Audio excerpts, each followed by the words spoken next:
Paz do Senhor, meus irmãos. Amém. Vamos cumprimentar os nossos irmãos internautas com a paz do Senhor. Amém? Nossa lição de número 12. Todos têm a lição? Amém. Número 12. Qual que é o tema da lição?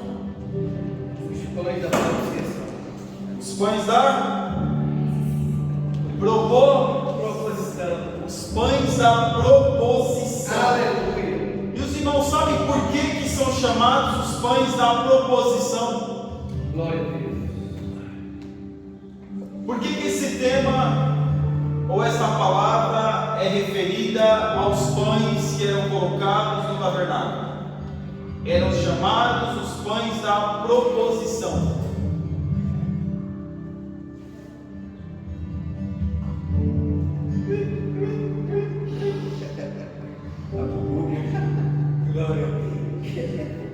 Eram chamados pães da proposição, e a própria palavra diz o que é proposição, é proposto, é propor. O porquê que esse simbolismo dos pães eram colocados dentro do tabernáculo? Porque Deus estava propondo ao povo de Israel que estaria com eles. Deus estava propondo ao povo de Israel que estaria sustentando eles em todo o tempo. Então por isso que nós vemos esse termo, os pães da proposição. Parece até um negócio meio matemático, né? Proposição, né? Não, meus irmãos, não é não. É propósito, é proposto. Então aqui, meus irmãos, o nosso textuário que está em João capítulo 6, versículo 47 e 41, diz assim: Na verdade, eu vos digo que aquele que crê em mim tem a vida eterna. Eu sou o pão da vida. Tem como nós alcançarmos a vida eterna sem nós se alimentarmos deste pão da vida? Quem é o pão da vida? Jesus. Jesus é o pão da vida. Para nós entendermos essa aplicação, para nós chegarmos no nosso propósito, já foi proposto para nós o alimento. Já foi proposto para nós o alimento para nós chegarmos na vida eterna. Aleluia. Qual é o alimento? A palavra. Quem é a palavra? Jesus. O que Jesus disse? Eu sou o verbo. Eu sou o verbo vivo. Jesus é o próprio verbo. O que é o verbo? É a palavra. Aleluia. Então Jesus, quando ele se coloca, até quando ele se coloca como a palavra, como Deus na terra, ele consegue, ele arruma uma confusão. Porque eles esperavam, os escribas e fariseus esperavam uma outra palavra, um outro propósito, e não aquele. Então perceba que antes de Jesus pisar nessa terra, já havia o propósito do pão. Para nós, meus irmãos, para nós ocidentais, o pão não tem um simbolismo forte.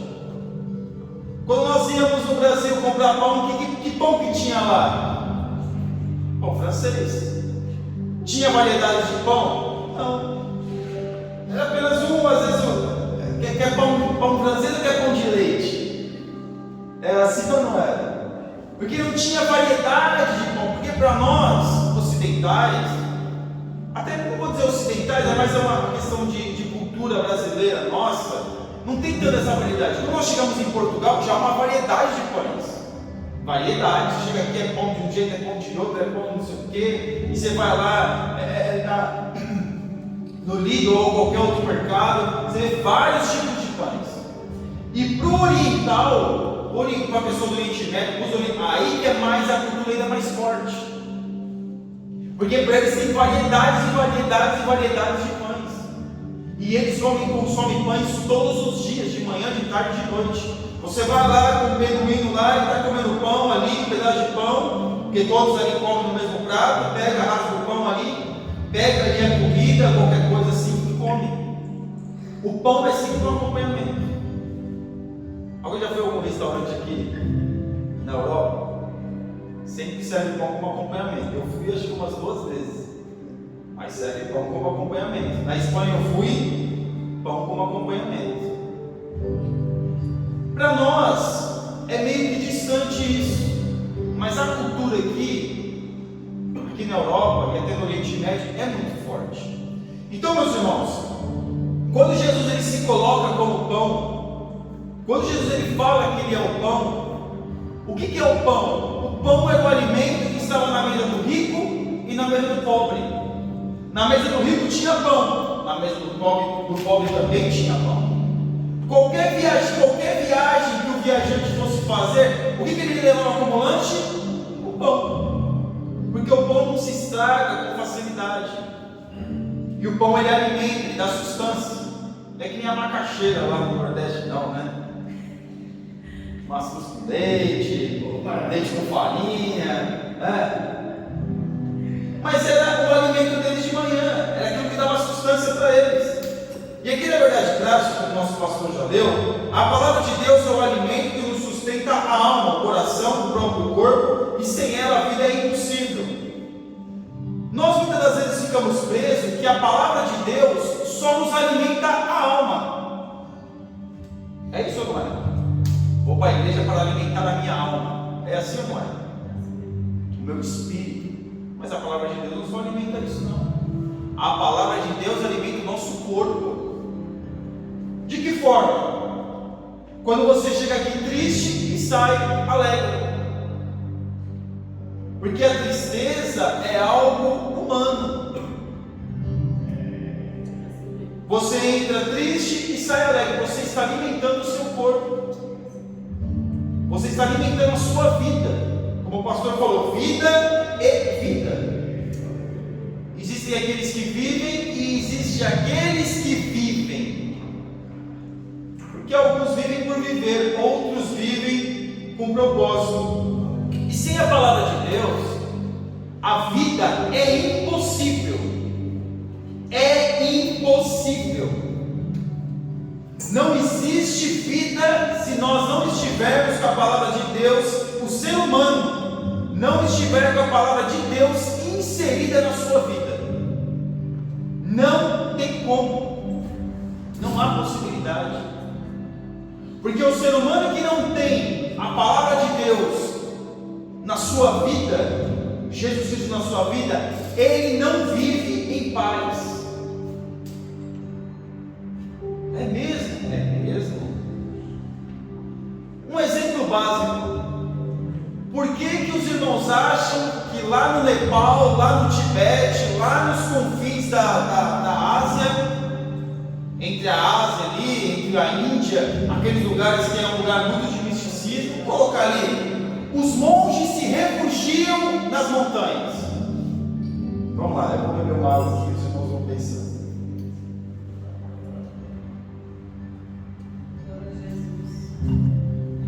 Por que os irmãos acham? Porque eles buscam paz. Eles se refugiam da sociedade para buscar paz. Na época de Jesus, os essênios começaram a ir para os desertos para buscar paz. Por isso que muitos hoje correm de um lado para o outro para buscar paz. Por isso que hoje muitos querem dizer que Deus não existe para supostamente ter uma falsa paz. Porque como eu já mencionei aqui, o filósofo diz que se Deus não existe, tudo é permitido. Então, nessa narrativa e nesse pensamento, o que a pessoa pensa? Está tudo bem. Ela força uma paz. Mas sem a palavra de Deus não existe paz no homem. Não tem como. O homem foi fabricado, meus irmãos, para ter este contato com Deus. Nós temos essa fabricação. Na nossa fabricação foi colocado dentro de nós isso. É a pilha. É a pilha, meu Deus, eu estou voltando lá nos confins da minha infância. Hoje nem existe mais pilha. Os jovens vão ter pilha, né? Carrinho de pilha, né? Você ficar com o carrinho de pilha, depois para a pilha descarregar, você colocar no congelador para poder dar uma carguinha. É a pilha. É a pilha. Ela não sabe o que é, né? Deixa pra lá. A boneca também, não, deixa pra lá.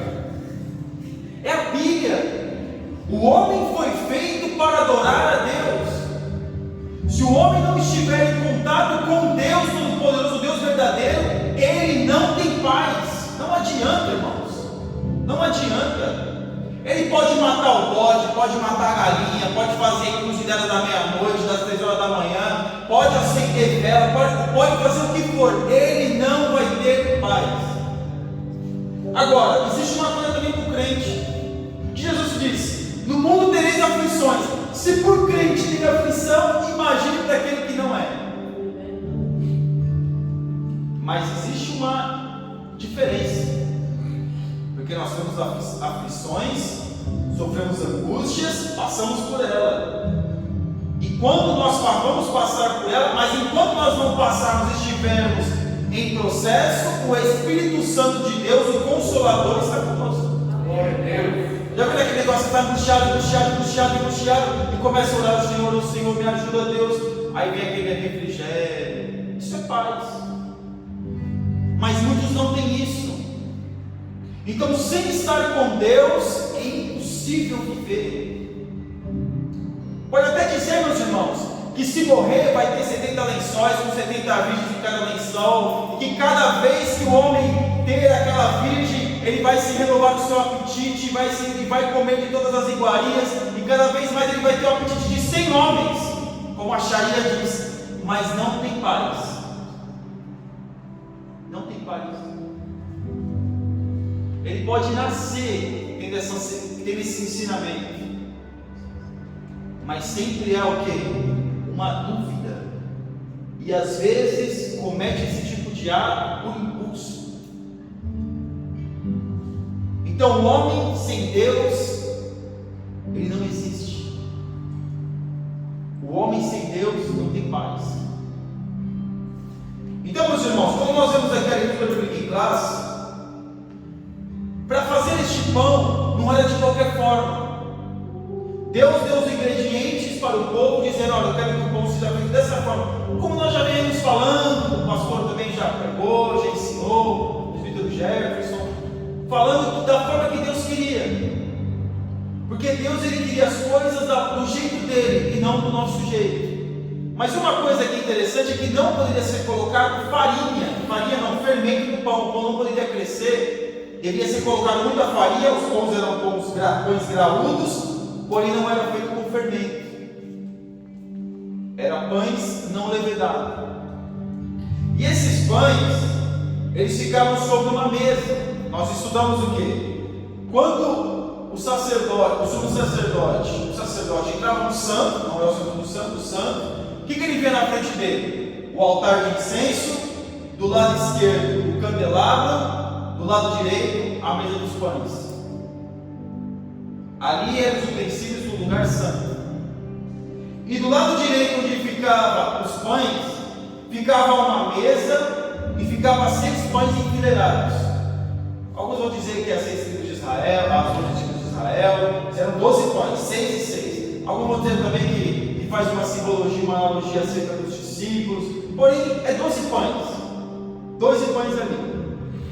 E quando chegava todo sábado, esse pão deveria ser trocado. Todo sábado esse pão deveria ser trocado. O sacerdote, ele consumia este pão, ele tinha essa oportunidade, no caso, de consumir este pão. Não era qualquer um que consumia este pão.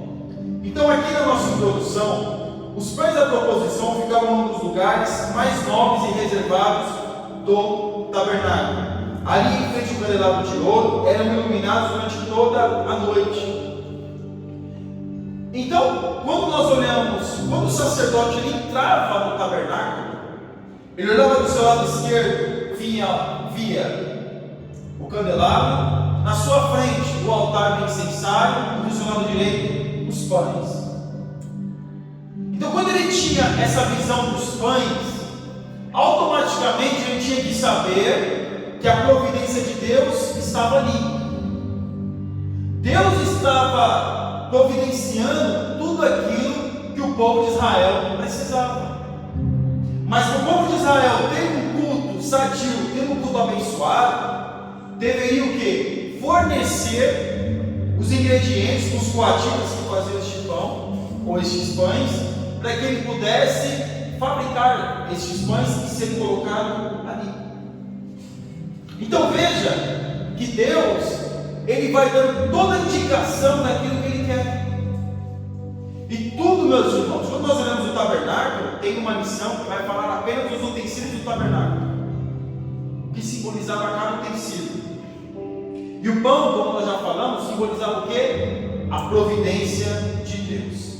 Então aqui no tópico 1, os pães da proposição. A fim de que os pães da proposição fossem introduzidos no tabernáculo, Deus ordenou o fabrico de uma mesa especial. Uma mesa especial. Por que nós vemos que Deus teve tanto cuidado em dizer que queria um pão ali? Deus poderia ter escolhido qualquer alimento. Deus poderia dizer que queria um maná ali. Eu quero um maná.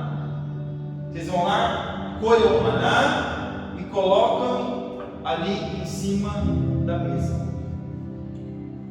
Deus é Deus. Ele poderia ter feito isso.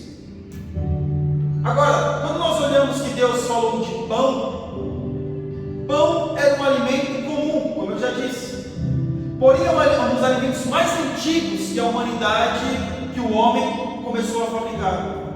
Porque lá no Sumério, no Crescente Fértil, os mesopotâmios, os egípcios já fabricavam pães. Muito antes aqui de Moisés, já se fabricavam pães. Até mesmo, vamos arriscar, até na época de Adão já começou a se fabricar pão. Então perceba que Deus pede o quê? Um alimento que começa no início. Essa comida sai de moda? Não. Alguém deixa de comer pão? Não. Só se precisar, né? Dizer não, né? Mas tem pão de todo jeito. Tem pão com fermento, sem fermento, não sei o que, tem pão de todo jeito. Mas era um alimento antigo, era um alimento que todos conheciam, era um alimento que todas as pessoas ali sabiam fazer, sabiam como fazer, sabiam saborear. Todos já tinham comido pão. Não era um alimento que ninguém tivesse comido, era um alimento conhecido de todos, e era um alimento simples. Deus não queria nada sofisticado, coisa simples, coisa do dia a dia. E Deus mandou colocar uma mesa especial, um alimento simples numa mesa de ouro. Que coisa, não é, meus irmãos?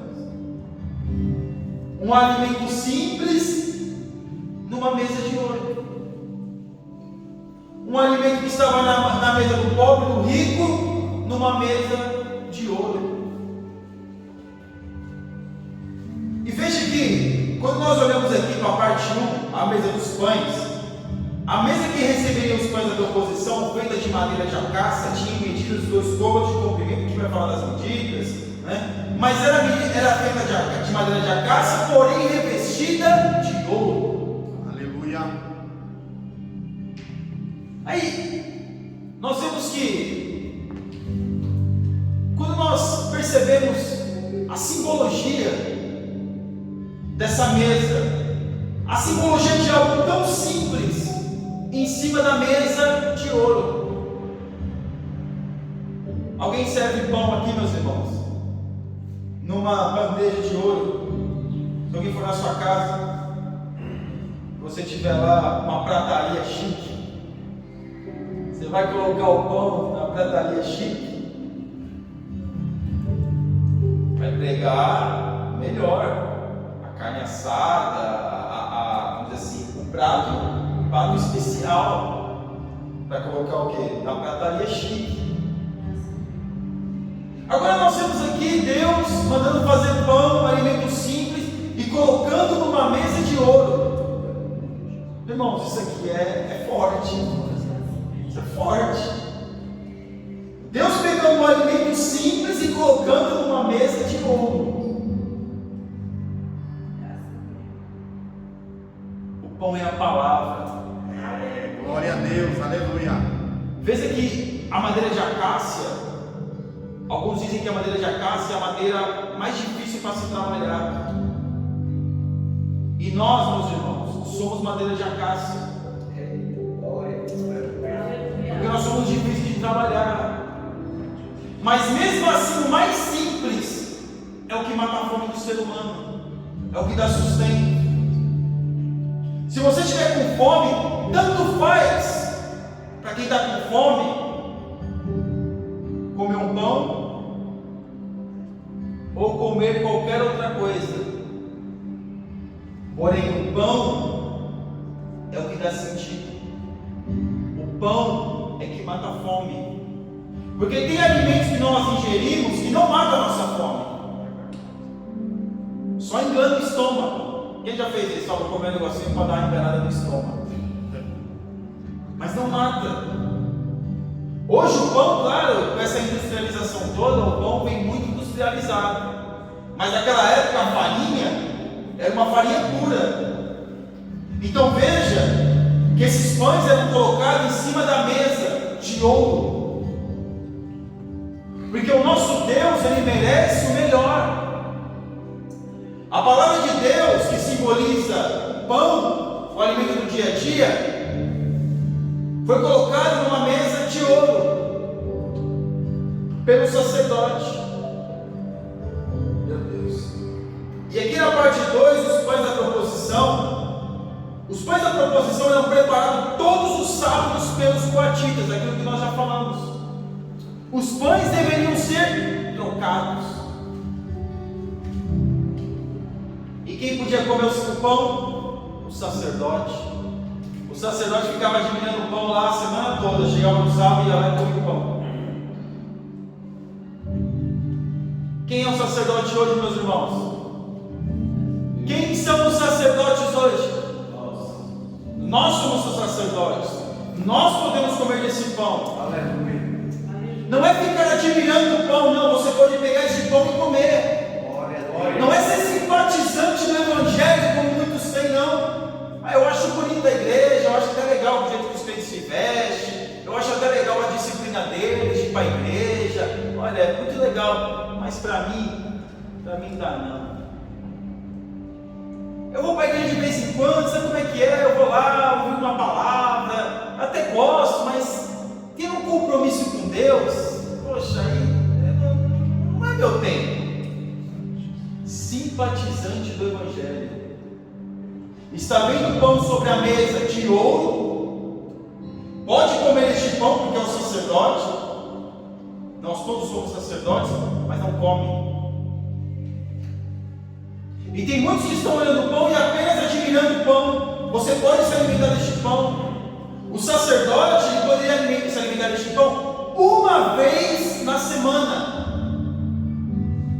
Mas nós podemos se alimentar deste pão todos os dias. Aleluia. Glória a Deus. Todo dia. Aleluia. Todo dia o pão do céu desce para nós, se você quiser, se eu quiser, se nós quisermos. Então perceba que os pães eram feitos, não era apenas para ser admirado, mas o sacerdote poderia comer estes pães. Eu acho que a Bíblia é tão bonita, nossa, a capa dela está tão novinha, tem até dó de ler. Tão bonito que se eu começar a ler, vai começar a fazer orelha, né? Irmãos, a Bíblia, escute bem isso. Aleluia. A Bíblia é para o crente comer a Bíblia. O crente tem que comer Bíblia. Ô, mas como assim? Você não come todo dia? A Bíblia tem que ser comida todo dia. Tem que ser lida todo dia. Esse é o pão. Não tem aquele livrinho no Brasil, aqui não sei se tem, o pão diário, devocional.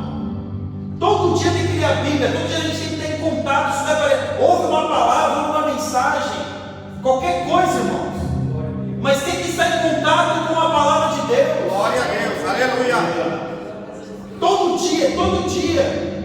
Mas isso aqui eu tenho que ler a Bíblia, eu tenho que me preparar primeiro espiritualmente, tenho que orar 2 horas, e depois eu tenho que me preparar mentalmente, aí depois eu vou ler um versículo. Irmão, leia a Bíblia. Aleluia. Não precisa de todo esse ritual, não. Sabe como você faz para ler a Bíblia? Exatamente, isso é o segredo. Abre a Bíblia e pronto, é isso. Mas eu ouvi dizer que a Bíblia não é para ser lida, é para ser meditada. Eu já ouvi isso, irmãos. Tem momentos que você lê a Bíblia, tem outros momentos que você medita. Mas o importante é o contato diário, não é uma vez por semana, diário com a Bíblia. O nosso contato com a palavra de Deus tem que ser diário. Aleluia. Aí se eu perguntar para o irmão, não levante a mão, por favor. Quem lê a Bíblia pelo menos uma vez por ano? Não precisa levantar a mão. Pelo menos uma vez por ano inteiro. A Bíblia inteira, uma vez por ano.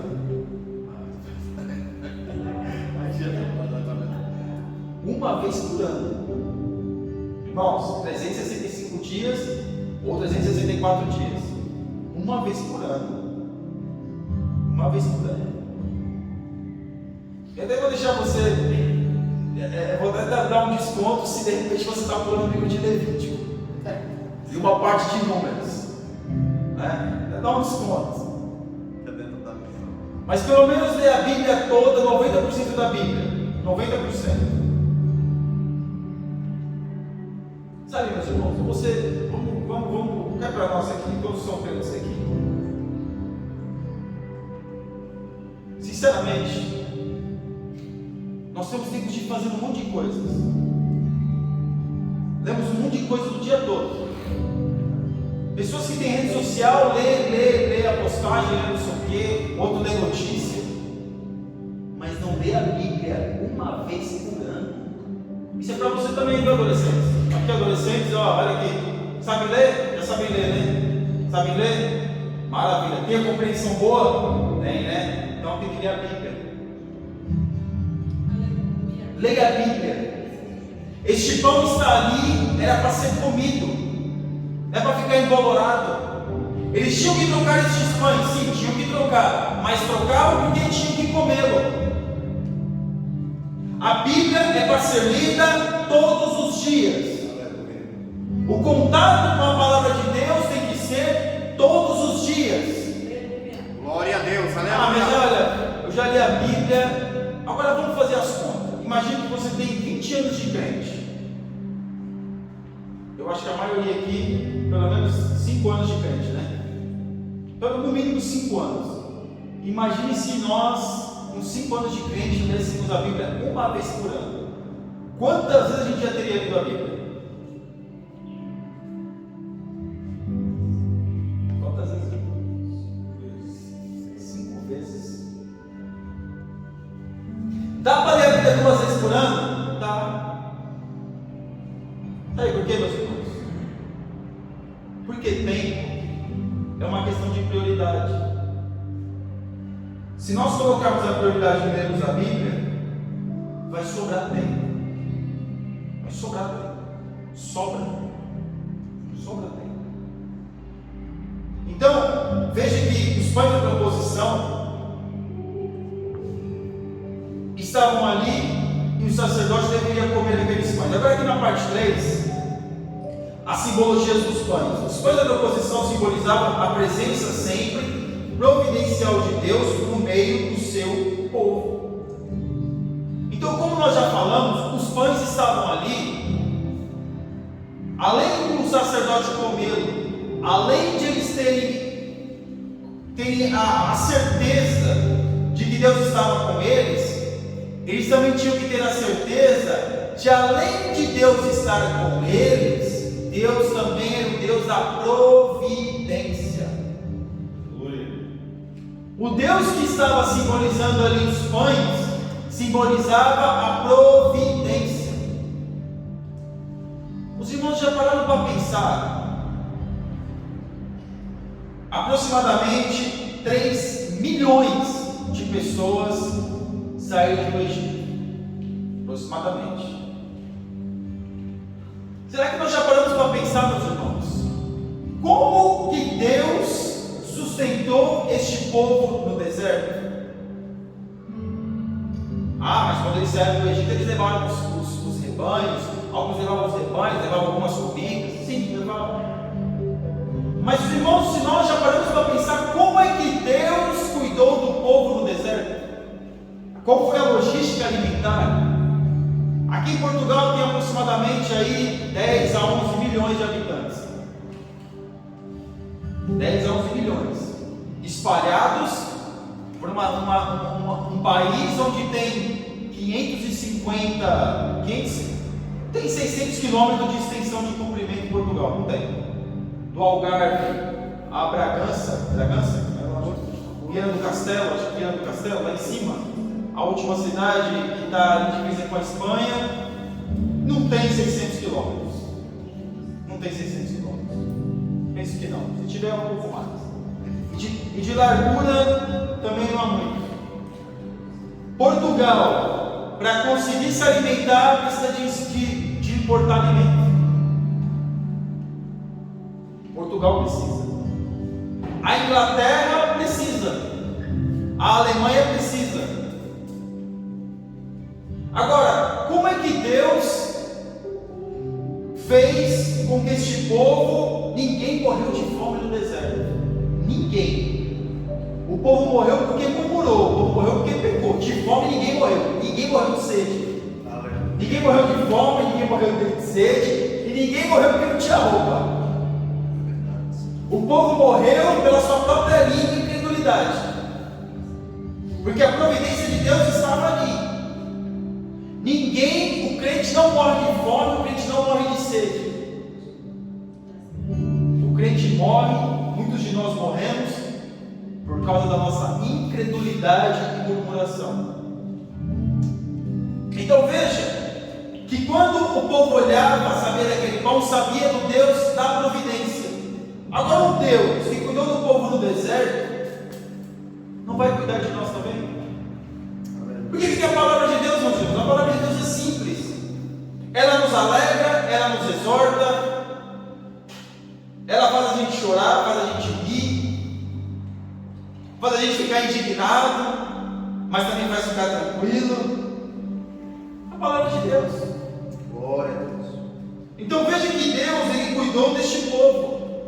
Então o povo ali, o sacerdote, ele deveria passar para o povo: olha, os pães da proposição estão lá, e Deus vai continuar providenciando o necessário. Tem que olhar para o relógio, porque senão ela vai embora. Aqui na parte 2, tópico 2, a palavra de Deus, o pão da vida. O povo de Israel, desde o início da sua história, sempre teve uma convivência cerimonial e tipológica com o pão. Quando nós vemos algumas coisas que estão na Bíblia, para nós simboliza o quê? Figuras, tipologias. Não é? É ou não é? Alguém vê um camelo passando aqui na porta da igreja? A gente vê umas ovelhas ou outras aí. Mas alguém vê um rebanho de ovelha passando aqui na frente? Não é, pastor Paulo? Alguém vê um rebanho de ovelha passando aqui? Não. Ninguém vê. Alguém vê soldado passando por aqui? Não. Alguém vê? Alguém vê espada todo dia? Não vê. Não vemos isso. Mas, quando nós colocamos um simbolismo, para nós tem um simbolismo que faz um total sentido. Porque aqui, quando nós olhamos aqui, o tabernáculo era o simbolismo de Israel, que Deus estava com eles. O tabernáculo era a presença de Deus no meio do povo. O tabernáculo tinha os utensílios de forma que Deus pudesse se relacionar com o seu povo. Por isso que no começo do trimestre nós mencionamos o quê? Que o tabernáculo ficava no centro e as tribos todas ao seu redor. O tabernáculo sempre no centro. Então perceba que quando Deus Ele manda construir um tabernáculo, tudo aquilo que está no tabernáculo, o povo poderia doar e trazer como oferta para que pudesse ser levantado o tabernáculo. E até para o tabernáculo ser sustentado, estava tudo na mão do povo. Então o povo poderia ter isso. O povo tinha isso, e eles poderiam contribuir. E o que eles poderiam trazer como ensinamento? Para nós nos relacionarmos com Deus, Para Deus se relacionar conosco, nós precisamos primeiro nos relacionar com Deus. Aleluia. Era isso. Eles tinham que ter em mente que para Deus fazer algo, eu preciso dar o primeiro passo. Ah, mas então, como é isso? Porque Deus já fez tudo. Porque quando a gente pensa que eu preciso dar o primeiro passo para Deus fazer alguma coisa, não, meus irmãos, Deus já fez tudo. Porque, vamos simplificar, eu não uso muito esses exemplos aqui, mas a presença de Deus está aqui, e eu estou aqui. Vou colocar aqui, eu estou aqui, a presença de Deus está aqui na parte mais escura aqui do Cristo. Já está ali, eu só preciso fazer isso, e pronto. Mas se eu ficar parado, esperando Deus fazer alguma coisa, irmãos, eu vou ficar esperando. Agora, tudo já está pronto. O desenho do tabernáculo já estava pronto. Os utensílios do tabernáculo estavam na mão do povo e já estava já na eternidade com Deus, como Deus queria. Então, para o povo fazer algo, era eles que deveriam se disponibilizar, porque para Deus já estava tudo pronto. Quando Deus viu o coração voluntário daquele povo, Deus deu o quê? O desenho para Moisés. Deus deu o desenho para Moisés e o povo trouxe a oferta. Mas o que Deus viu no coração do povo? O coração voluntário. E tudo aquilo que tinha no tabernáculo era o seu dia a dia, era a sua vida cotidiana. Nada fugia daquilo que era natural para eles. Essa simbologia toda que se traz era para que eles pudessem entender. E o pão era um alimento comum que todos comiam. Então a providência de Deus estava ali, estava andando com eles todos os dias. Só que eles, muitos deles, não enxergaram assim. Então vejam, meus irmãos, que Deus, Ele faz brotar da terra tudo aquilo que é para a sua honra e para a sua glória. Tudo que há na terra, tudo, absolutamente tudo, é necessário para a sobrevivência do homem. Tudo que existe no planeta Terra, o homem precisa para a sua sobrevivência. Seja o inseto, seja o que for, é necessário para a sobrevivência. Tem algumas coisas que alguns defendem, que pelo pecado do homem, algumas coisas da natureza caíram. Mas não vamos entrar por esse viés, não. Meu Deus, tem muita coisa ainda, mas vamos lá. Na parte 2, a palavra de Deus é o nosso sustento diário. Além do pão, Deus proporcionava cotidianamente ao seu povo água, direção, proteção e iluminação. Então, como é que é? Como diz o português. Então, como é que é? A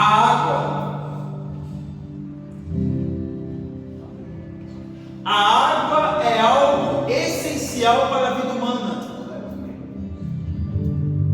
A água, meus irmãos, Deus fez de botar água na rocha. Deus fez com que aquele povo tivesse essa experiência de beber a água da rocha. Agora você imagina 3 milhões de pessoas bebendo água da rocha. Porque quando a gente imagina, a gente pensa que Deus, Moisés foi lá, bebeu um pouquinho de água e todo mundo bebeu água. Ou seja, aquilo que Moisés bebeu já saciou a sede de todo mundo. Não, meus irmãos, todos tiveram que beber da rocha. Porque nós às vezes temos uma mentalidade, às vezes pensamos, 100, 200 pessoas. Alguém já viu a Paulista aqui? Paulista, São Paulo? Paulista. Já viram a Paulista?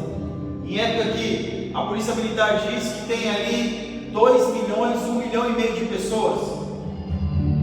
Você viu como é cheio? Eles contam por metro quadrado. Cada pessoa ali compõe acho que 1 metro quadrado, ou 2 pessoas, não sei, ou 3. Eles fazem o cálculo do metro quadrado. Já é muita gente, irmãos. É muita gente. Agora Deus, Ele sustentando aquele povo no deserto com água.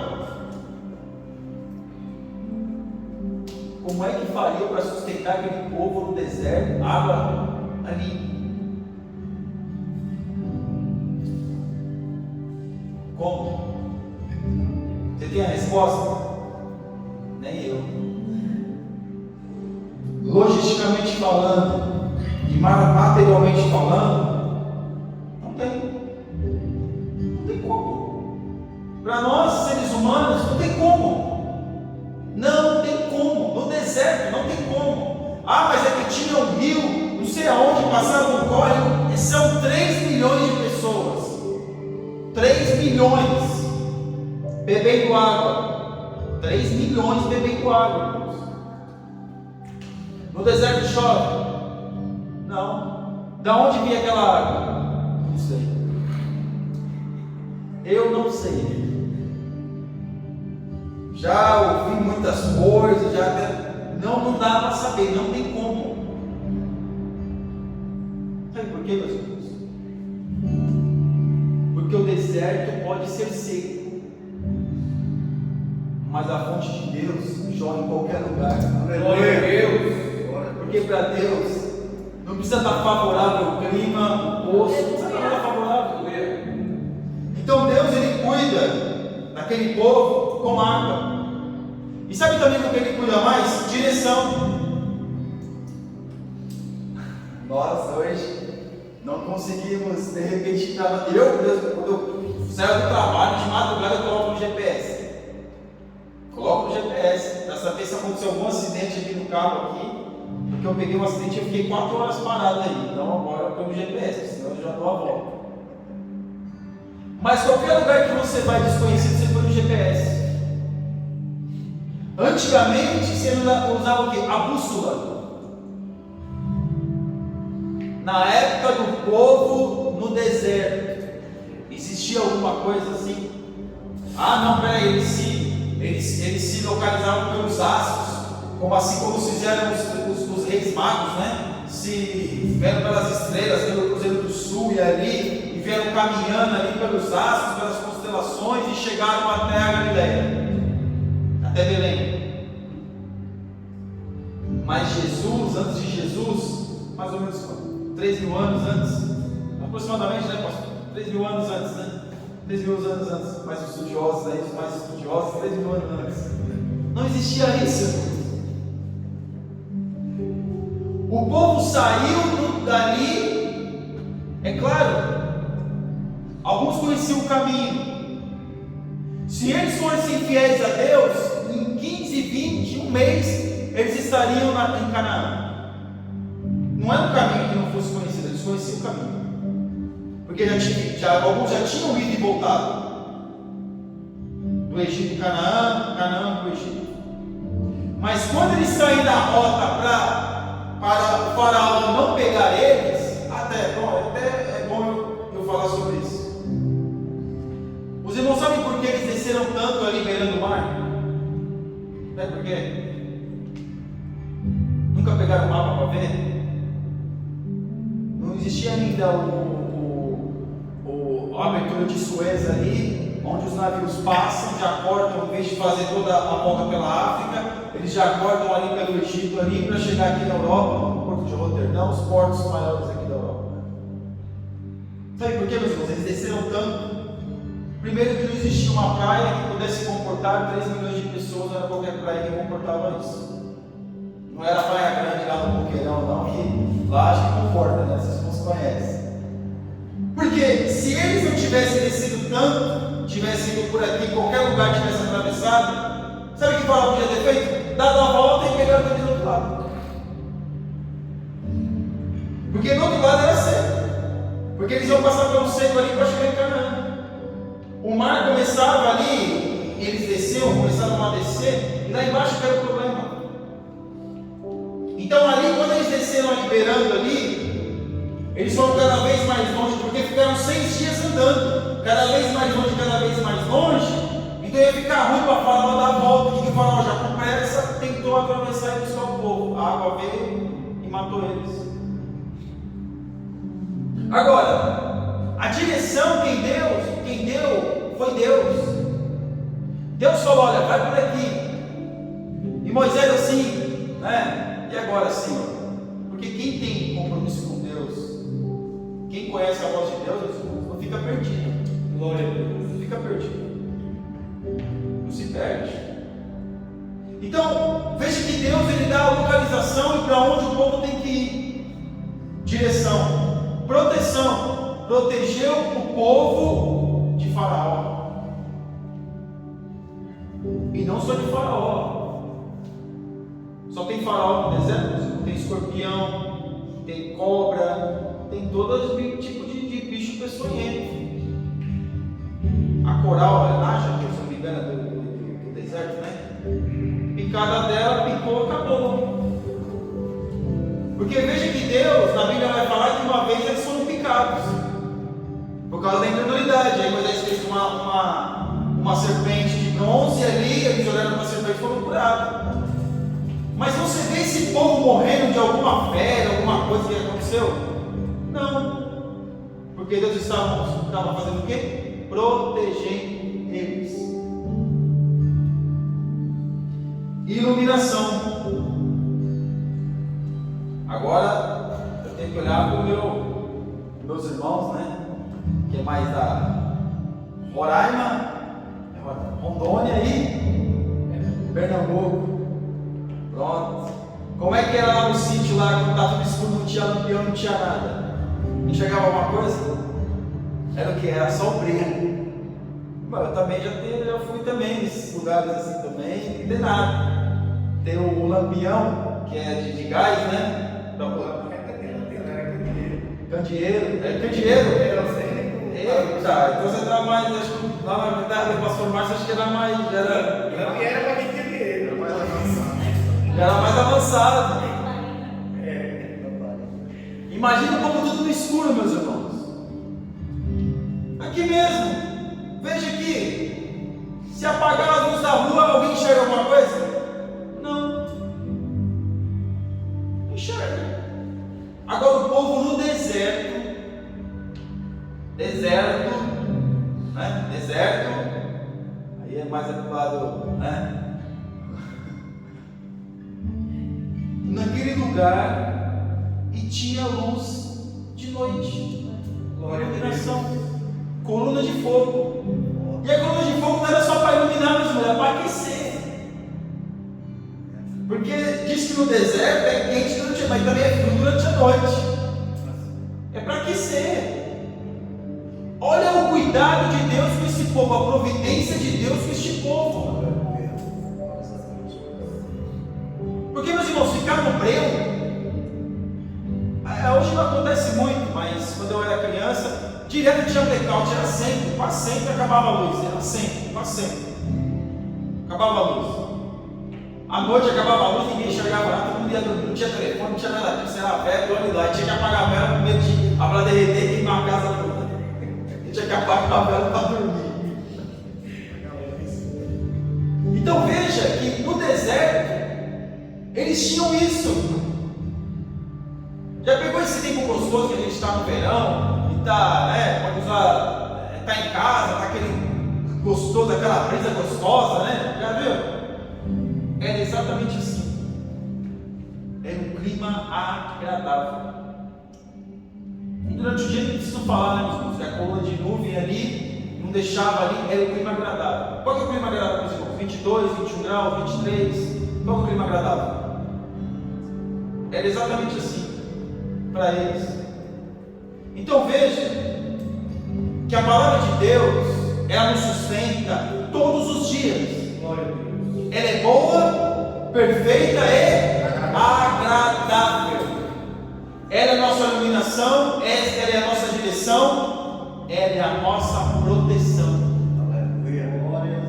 Então veja que mas que para isso se fazer sentido e isso causar impacto na nossa vida, nós temos que se alimentar da palavra de Deus. Nós temos que estar em contato com este Deus. Leia a Bíblia. Eu já falo isso, leia a Bíblia. Leia uma, leia duas, leia 10, leia quantas vezes você conseguir, leia a Bíblia.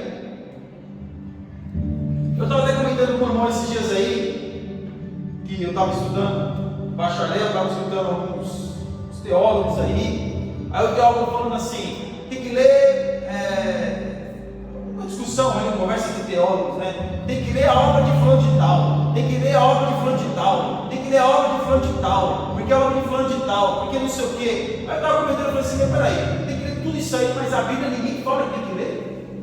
Ninguém fala que tem que ler a Bíblia. Tem que ler a obra do americano e tal, porque essa é boa, porque esse teólogo é bom, mas não sei. Mas e a Bíblia? Tem que ler o livro e tal. E a Bíblia? O fundamento do crente é a palavra de Deus, não é pensamento teológico. Glória a Deus. Ah, mas é que o fulano de tal, o teólogo tal disse isso, então eu vou seguir. Irmãos, se for aquilo que você tem entendimento na palavra de Deus, siga.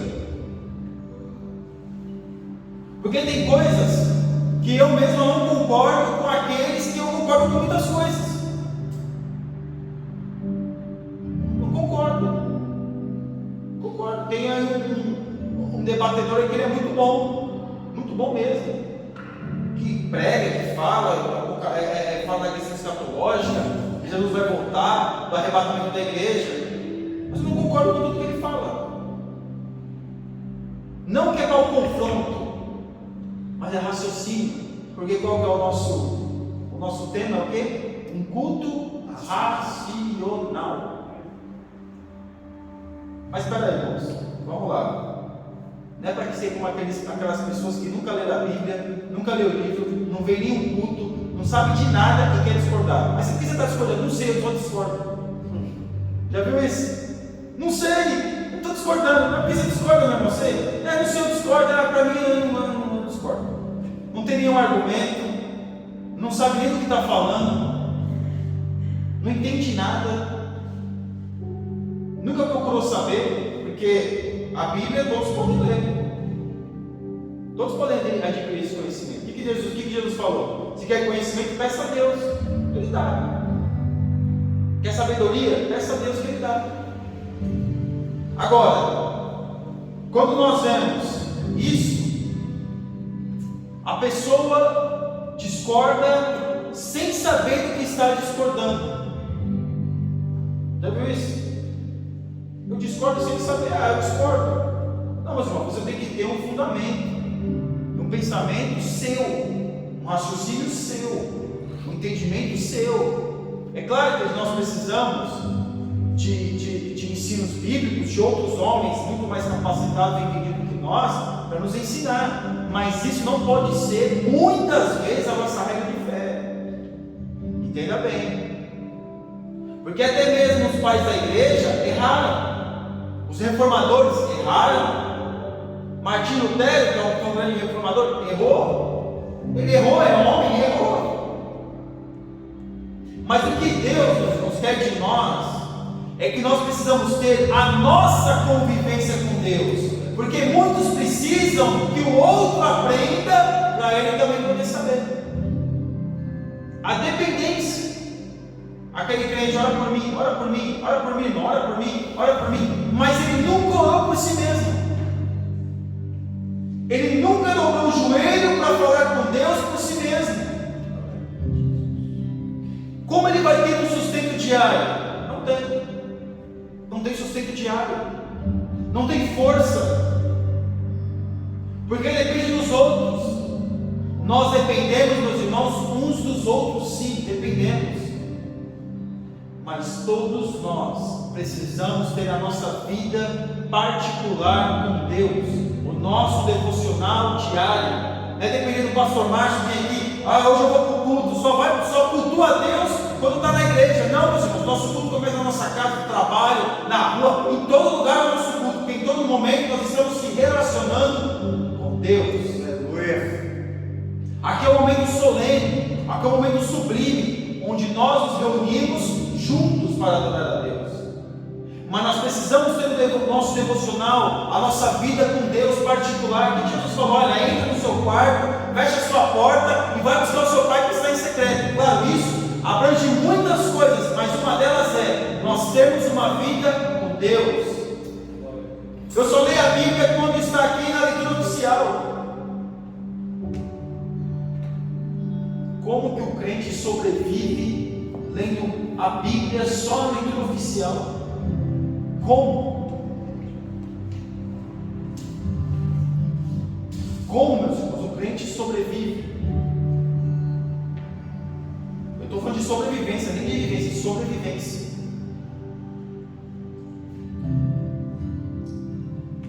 Amém? Amém. Aleluia. Tranquilo até aqui? Tranquilo? Amém. Aleluia. É bom, pão é gostoso, ainda mais no misto quente e tal. É bom, pão é gostoso, né? Se for o pão puro também é bom. Quem já comeu pão puro quentinho ali? É bom, pão é bom. É difícil você ver alguma pessoa que não gosta de pão. É difícil você ver uma pessoa que não gosta de pão. Mas vamos lá. A palavra de Deus é o nosso sustento específico. Eu vou ler uma parte.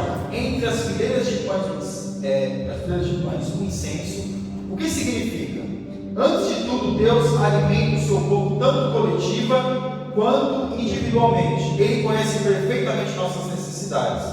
O que podemos inferir dessa lição? Deus deu uma comida personalizada para mim, para você e para cada servo seu em particular.